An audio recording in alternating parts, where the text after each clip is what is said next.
for all of British Columbia. I'm with the Minister responsible for Public Safety and Emergency Management BC, Mike Farnworth, and the Minister responsible for Forest Lands, Natural Resource Operations and Rural Development, Katrine Conroy. We were joined today by MLA Jackie Taggart, MLA for the region, and we did a flyover of a number of the fires that are hot spots here in the Kamloops district, as well as going to a flyover of Lytton, and then stop to speak to the crews on the ground in Lillooet. We did also take the opportunity to come back and look at, I think, a natural crisis that's been forgotten in all of the other issues of pandemic and fire season, and that was the slide at Big Bar, which had a profound impact on salmon 2 years ago. It was good to see the amount of work that's taken place there over the past 2 years, but still more work to do to restore those salmon runs to their, at least to levels that we can hope that will keep them going forward into the future. It was a moving experience, I think, for all four of us to fly over Lytton and to see the devastation there, the damage of a once vibrant community at the coming together of the Fraser and the Thompson, and to see literally nothing left. On the other side of the river, however, there was hope. On the west side, there were homes and farms and other activity, and I'm confident that as we get to through this initial crisis period and get back to the rebuilding that we know everyone in the community wants to see, there will be a lot of hope because of the resilience of the Indigenous communities, as well as those who live outside of the Lytton town site. Having said that, we couldn't help but be moved to talk to firefighters in Lillooet that live in Lytton. Their homes are now gone, and yet they continue to be there for British Columbians on the line, fighting the fires at McLean Creek, fighting the fires in and around Lytton, and it just was inspiring. Despite their personal loss, they remained stoic and focused on the task at hand, working with people from around British Columbia who come together annually, regrettably, in more devastating circumstances over the past number of years, to do what they can to push nature back when it comes to fires that were ignited by lightning, and also to push back on those fires that may well have been human-caused. A deeply moving day for all three of us, but we're happy that we had the opportunity to see firsthand and to talk to people on the ground, and we're happy, I think, to take any questions you may have at this time. Thank you. So we do have callers on the phone line, and then I have a couple of reporters here. So if you have a question and you're near me, just raise your hand and I'll run the mic over to you. So our first question today is from Georgie Smith, CBC. Go ahead, Georgie.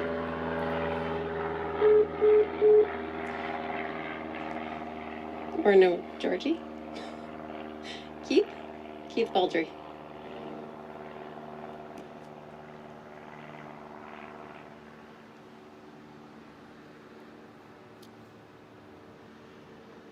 I think Annelle has a question. Eventually. Do you want to ask it now while we sort out the phone line? Okay. I've got a question for you, John. Sure. Hang on, you just have to use the mic and you have to say your name and where you're from. Chad Klassen from CFJC TV in Kamloops, talking to some ranchers in the Sparks Lake wildfire region, Skeetchison and Deadman Valley, and some other areas here in the interior. They're frustrated with a lack of response from the BC Wildfire Service. They're fighting fires basically on their own. They did want me to ask, why has a state of emergency not been declared? Well, firstly, we did fly over the Sparks fires, and there were numerous plumes throughout the valley. I know that the people behind me at the fire center are working every minute of the day to contain not just the fires there, but right across the province. And I'm confident that they're doing everything that they can. And of course, people on the ground have enormous challenges, unimaginable for those who are not living in the front line of a fire coming at your community. So I have a great deal of concern, and I share that with them. But I am confident that everything that can be done is being done from this centre here in Kamloops. I'll pass the mic to Minister Farnworth to talk about the notice of emergency. We have been, as you will know, in a state of emergency for over 14 months as a result of the COVID-19 pandemic, and we're confident that every resource that can be mustered is being mustered. State of emergency is not required to do that, but I'll let Minister Farnworth explain how we come to those conclusions and where we go from here. Thank you. So in terms of fighting the fires, the Wildfire Service obviously takes the lead. They have the ability to access all the resources that they require in terms of personnel, for example. They're almost with contractors over 2,700 men and women fighting the fires right now in British Columbia. In terms of help from the federal government, there's a request for assistance. It's already been approved, so federal resources are here. There are over 175 planes in the air, helicopters and aircraft fighting the fires. In terms of when a provincial state of emergency is required, that's based on the advice and the expertise of the men and women in the BC Wildfire Service and Emergency Management BC. These are the men and women whose job it is, and their expertise is what decides when it is time to put in place a provincial state of emergency, and they provide that advice regardless of which party or government is in power. And when they tell me that it's now time to move to that provincial state of emergency, that is when we do it. It's not a political decision. It's not done on the basis of, oh, we need one. It is done on the basis of the advice of the men and women in the BC Wildfire Service, and I have every confidence that when they say it's time to put one in place, we will put one in place. Hi, Premier. Victor Kaiser with Radio NL. Just a question. I know the TNRD has been pushing, I believe, the province for a backcountry activities ban. The mayor of Lillooet as well told me today, or yesterday rather, that his biggest concern is lightning, and quoting him, people doing stupid things in the backcountry right now. We know on July 1st there was some fireworks set off in Kamloops when a neighborhood was burning as well. So is that something that you could be seeing happen, not just campfires and open burning, but also a restriction on backcountry activities? We met with the mayor of Lillooet today, and he was one of the first calls I made last week, and we took action immediately on backcountry activity in and around that community, and as well throughout the region. You can't legislate against people doing stupid things, however, and lighting off fireworks at this time is unimaginable to the vast majority of British Columbians, and no amount of policy is going to change that. But I'll ask Minister Conroy to talk about her role responsible for backcountry, and also working with industry on making sure that when we get to that place where there needs to be a cessation of all activity, where we step in and take that action. Thank you, Premier. And so the BC Wildfire Services have declared any areas around the fire closed, any backcountry areas around the fire closed. We also utilize people that work in the backcountry. We contract with them to help us to put out the fires because they work there, they know the area, they know the country, and they know where they're going. So people might see loggers, for instance, people that work in the forest industry out in the backcountry. They are actually on contract with BC Wildfire Services helping to fight the fires. So we're very aware, and where we need to close the backcountry, we have. Follow-up? A follow-up similar, I'm not sure, this might be putting you guys a little bit on the spot, but I know the city today, we had that fire in the Juniper neighborhood that about 400 homes were threatened. Nothing was damaged, nothing was destroyed. The city's committing to building a second access route, and I know there's been some talk from them to potentially contact the province to see if there's any way you can help out as well, because we're looking at lots of residents with really only one way in and out, and I'm sure there's lots of communities and lots of neighborhoods that might have similar questions for you if there's something you can do to help. Well, thank you for that. I haven't been contacted. Obviously, it's early days, but these are the types of things where communities need to come together. Municipal governments, both orders of government, the federal and the provincial government, Indigenous communities. What I've been inspired by over the past 14, 15 months is how we have all pulled together to address the challenges of COVID-19. We're into yet another crisis, and I've seen, again, inspiring acts of courage. I've seen compassion. I've seen people reaching out to help each other. When examples of administrative challenges in municipalities, on reserve, within regional districts emerge, it's incumbent upon us all to talk to each other to find the best way forward. I will be meeting with I've spoken with the Prime Minister about the issues that have emerged since Canada Day and the tragic loss of the town of Lytton and 2 fatalities. I'm going to be meeting with him later in the week. We'll talk about all of these issues, but I think what makes Canada and British Columbia so unique and special in the world is our ability to recognize and acknowledge where we can best work together. We stand ready to do that with the city of Kamloops, we stand ready to work with anyone who has a plan that they want to work together on to make sure that citizens are safe and that we can move through the challenges, the multiple challenges we've had over the past couple of years to get back to a place that we can all hopefully call normal someday. Okay, we're going to take Georgie again. Georgie Smith, CBC. Now, Go ahead. Premier, there's been criticism on the ground in Lytton today that not enough has been done to reduce the amount of potential fuel sources in forests and along highways to stop or slow the spread of forest fires.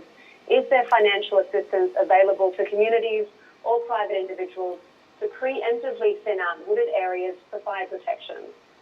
Well, Fire Smart programs go on all year round. We had the privilege of talking to firefighters from Lytton, the Rattlers they're called. That's the name they give themselves, the men and women from Lytton that work not just in their own community but across British Columbia. And making communities fire safe is an ongoing process that we've been working on in British Columbia going back to the massive Kelowna fire back in 2003. We have a lot more work to do. It seems that we are always behind on these issues, and one of the things we talked about with frontline workers today was that very issue, that we can't let the winter months be a time of dormancy. We need to take opportunities when we're not out frontlining, fighting the fires that are before us to make sure we can prevent those that may be coming in years ahead. So we're seized with that issue. The government of British Columbia has been for a number of years now, and we're going to redouble those efforts. This is the third fire season out of 4 or 5 that I've been had the honor to be the Premier, where we have seen record numbers of fires, and it starts by making sure we're taking fuel away so these sorts of things don't happen. That's a government responsibility. You mentioned private citizens. We're prepared to do that work as well, but that takes time to organize. We have a wildfire service that is usually at play between, in the case of the Lytton Rattlers, from February to November. That leaves December and January to do that fuel removal. So we need to obviously do better, and we're going to do that. Follow up, Georgie? Yes, please. Premier, you said you've flown over Lytton today. What can you tell us about what you've seen? And when will Lytton residents be allowed to see the damage for themselves? And is a tour bus being arranged? It's my understanding that the bus is being arranged. I'm looking over at the deputy, and he's nodding at me. That's work underway. The concern, of course, was toxic elements in the town site as a result of the fire. They're working to make sure, Wildfire Service and others are working to make sure that it is safe for people to come back and view the damage themselves. But it was quite moving. As I said, there was hope on the west side of the river. Communities remain intact, but the town site is virtually gone. The rail bridge coming into town is gnarled, and there's a lot of work to be done, but yet there were pockets where fire smart activity had taken place, and buildings are still standing. This is on the outside of the town site. But as soon as it's safe, we want to get people back so they can start to bring closure to this most horrific of experiences for them, and then start that long road to rebuilding. But the good news is people want to do that. The people that I've spoken to are anxious to get back into town and start doing the work that they need to do to rebuild their community stronger than it was before, with a view to the future, with a view to building a community that is representative of the challenges we have with climate change.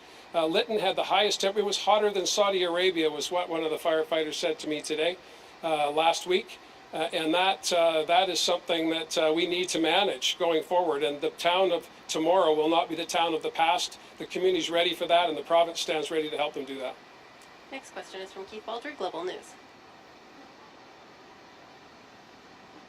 Premier, the heat wave exposed a number of things, including the fact that on the West Coast we don't have air conditioning for the most part. We had many people presumably died in their homes where it was even warmer potentially than outside.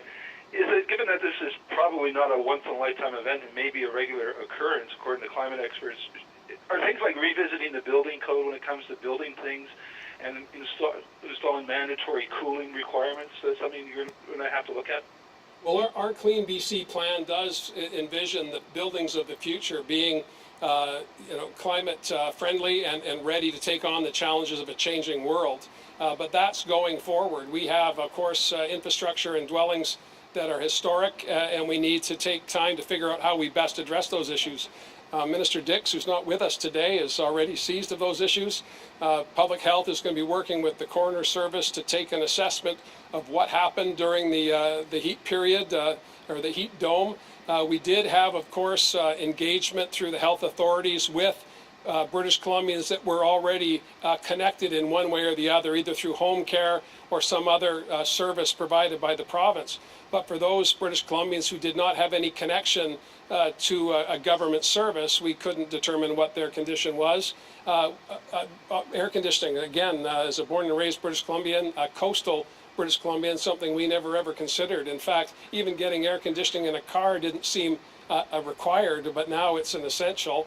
We're going to clearly have to change how we do business. And the challenge for all of us as citizens is to take a look at what we've experienced over the past number of years and then take stock of how we prepare for those coming seasons. And that means, again, going back to the question, earlier question about making sure that we're reducing fuel in the interface, making sure that we're building in a different way. I think Lytton can be a case study for North America in how we build a community for the future. I'm excited about that, and I know a number of citizens are as well.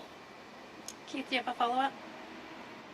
Yes, I know hindsight is 20/20, but in retrospect, do you think more could have been done to educate the public about a heat dome and a heat wave, the likes of which we've never, ever come close to seeing before, and the implications that are derived from it, something we were all so unfamiliar with? Well, I think you've just answered the question. We were unfamiliar with this. We didn't know what to expect. I mean, forecasters were telling us that the temperatures were going to rise. We acknowledged that. And then we thought, well, it's June. We're almost into the summer. We did what normal human beings would do. We tried to absorb information that was foreign to us and continue on in our regular patterns. Well, the lesson we've learned is that this is not necessarily a one-time occurrence, and we now have to prepare for successive seasons like this. We have learned since the fires of 2017 and 2018 that this is the way of the future in our rural communities, those that are forested. We need to do that work to make them fire safe, and that work starts here in this facility with these employees and then branches out into regional districts, into municipalities, and into Indigenous communities as well. But hindsight I don't have. I wish I did. And we're going to have to work harder to make sure that we don't duplicate the experiences we've had over the past 4 years, whether it be our management of a global pandemic, whether it be the floods that we've had in the intervening years when we didn't have fires, and then, of course, dealing with the challenges that we're seeing so graphically this week. Binder Sutton, CTV. Lytton, as you know, as for people are have almost nothing, just the clothes on their back. We've spoken to some who say they know that they have housing and food to eat for the next couple of days, but they're unsure about the medium term, what is going to happen. Obviously, rebuilding would be a long-term process, but what support can you commit to giving people in Lytton who have virtually nothing left over the medium term? I spoke with a Lytton resident who had refuge in Vancouver. He's a recent resident, been in the community 10, 15 years. By choice, he moved to the interior, something he always wanted to do.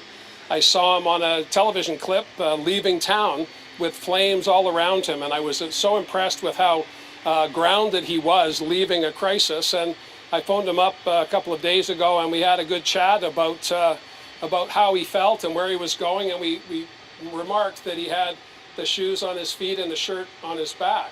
And you know, I don't know if anyone has ever really contemplated what that means, but here was an individual who was facing that square on, that he was happy to be alive, he was happy to have comfort and solace with friends, and he was going to put his mind to where am I going to get another pair of pants, where am I going to do these basic things. And these are basic things. It's not about when am I going to get back into my condo, when am I going to, some of the challenges that we oftentimes say are enormous challenges in our lives.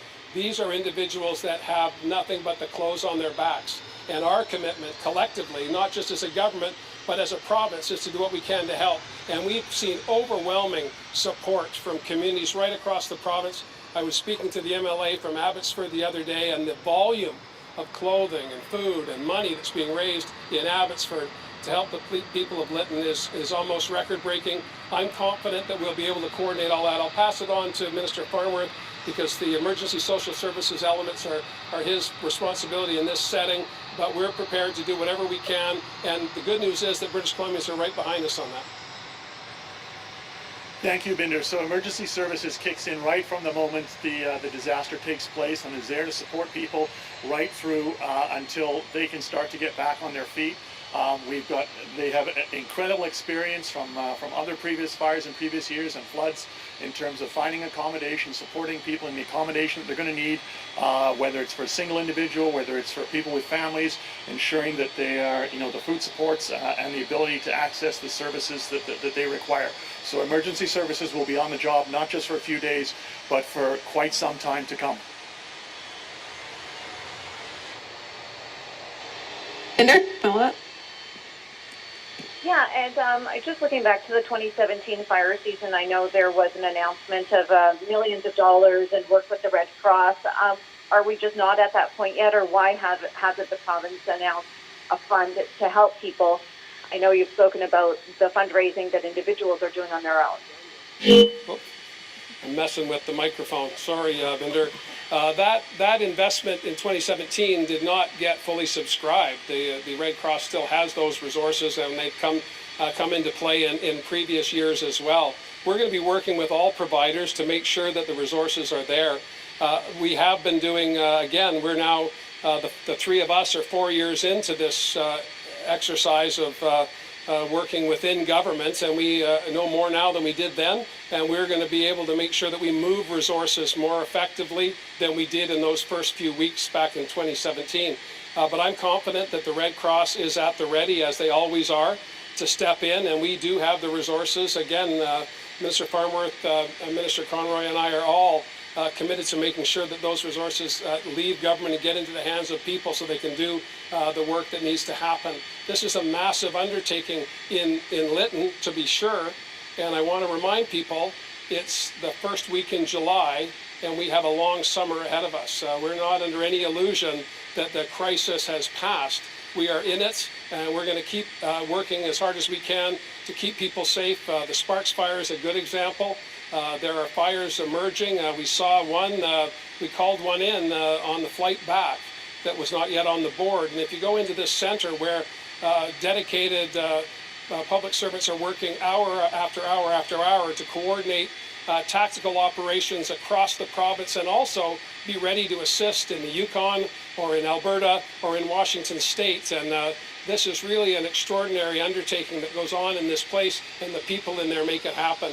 Again, the federal government, as Minister Farnworth has said, has already started to deploy resources. I'll be talking again to the Prime Minister. I think we're in good shape in terms of collaboration. There are those moments where communication falls apart, whether it be with a regional district, a local council, an Indigenous council, whatever it might be. We always have to redouble our efforts, but this is a cross-ministry effort on our part. All ministers who have a connection to delivering services to people are engaged in this, and we're going to keep doing that till we get through this fire season and into the fall. Next question's from James Keller, Globe and Mail.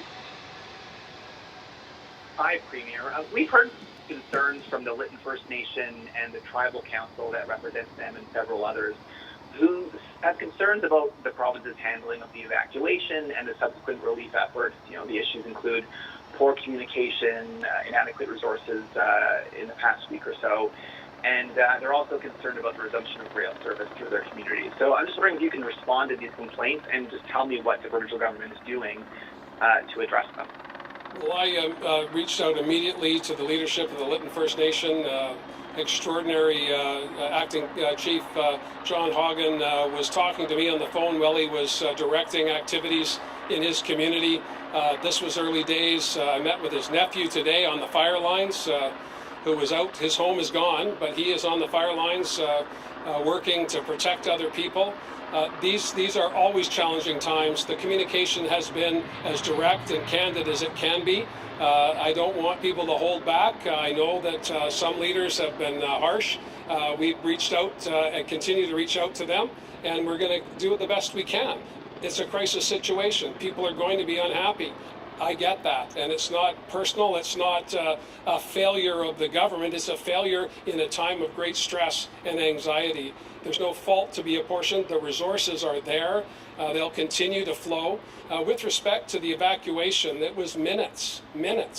I talked to the mayor, and he was literally smelling smoke, and 15 minutes later, the town was ablaze. You don't have a lot of warning in those circumstances. With respect to the cause of the fire, that's currently under investigation. We'll have more to say once that investigation is completed. James, do you have a follow-up? Yes, we've heard from several members of the Tribal Council who are talking about the potential for rail blockades if some of their concerns, including with rail traffic, but also some of the other issues I mentioned, aren't addressed. What are you doing to ensure it doesn't come to that? Well, again, with respect to communication and delivering services, which is our responsibility, we'll continue to do that. The federal government and Transport Canada is responsible for the railway. They're the primary decision makers in this instance, and I'll leave it to them to speak on behalf of the rail operations. I'm confident that we can find a way forward. There are representatives from CN and CP who are now being allowed by the Regional District and the Lytton First Nation to observe and review the damage that's been done there. The site has been secured by those that are doing the investigations, and I'll have more to say once that work is complete. This question is from Marcella Bernardo, News 1130. Hi, Premier. I'm hoping, I don't know if you said this right at the beginning, but is it possible to get an update on anyone else who may have died in this fire? Because at last count, we had that two lives have been lost, and we haven't been given any kind of update about whether anyone else may have perished. Marcella, I'm not aware of any others. I've not been briefed on any other fatalities other than the two that were announced recently. And we're, again, the town site is clear. They're working with concerns about toxicity at this point, but neighbors and family members and community members will be able to access the community shortly. That'll be overseen by the wildfire service. And again, it's going to be a traumatic experience for people. I know, again, I hearken back to those brave men and women who live in Lytton but were not home when the fire struck because they were elsewhere protecting other people. And their stories are moving, and I'll leave it to them to tell them if they choose to. Follow-up, Marcella? Just hoping to get some more clarity from you on what seemed to be a perfect storm last week of the pandemic and the heat wave and the fires and everything that's happening now with BC Emergency Services and what we need to know moving forward about, will these resources be there for us when we need them? When somebody calls 911, will they have to wait more than 5 minutes to get help? Well, there's a lot in that question, and I know that learnings are always valuable. I know that the issues around the heat dome in the Lower Mainland and accessing emergency services is being reviewed. Minister Dix is working on that. The coroner's service is working on that. Public health is working on that as well. It was a convergence of a whole host of issues at the same time, without any doubt. Again, we were a bit jolly on Tuesday, I have to say. Dr. Henry, Minister Dix, and I, and Minister Farnworth, who was overseeing this longest ever state of emergency, we were a bit giddy at the prospect of saying goodbye to the emergency and stepping, of course, into the third step of our restart plan. So it came, and the prospect of hotter weather, again, we didn't think of it as catastrophic hotter weather. We thought of it as hotter weather, and I don't think there are too many people that didn't. Warnings were there, to be sure, and we did our best under the circumstances. The health authorities had plans in place. They acted upon those. That's been pretty clear. Emergency services, emergency health services We're not able to meet the volumes, which are at record highs, by the way. People are getting out and doing more. We're becoming injured, accessing emergency services. All of those challenges, as you say, were a perfect storm. But in terms of rebuilding throughout the system, that's our job. And government is about dealing with what's in front of you and making the best choices possible for the greatest number of people. That's been our passion and mission from the beginning. It has been an awful lot of challenges, I have to say, and we continue to do our best to meet those challenges as they emerge. We have time for one more question. Bill Fortier, CTV. Hi, Premier. Thanks for taking my question. You mentioned getting resources to the people who got out of town with only the shirts on their backs. So I'm curious, following the wildfires that, devastated Slave Lake, Alberta and Fort McMurray, Alberta, the province provided direct financial support in the form of prepaid credit cards. Because I know you're providing, food and accommodations, but some of these people don't even have toothpaste or toothbrushes. Is your government going to look at providing cash to these people to help them buy the necessities they need right now? I'll pass that to Minister Farnworth to answer. Thanks. Thank you for that question. One of the significant changes that took place since the 2017 wildfires was to move from a paper-based registration system to a digital registration system, which allows for much greater access and ability to provide exactly the kind of resources and support that individuals need. Because when you register, it's like how many kids you have, what's your current situation. And one of the areas in which we are able to provide support is through, for example,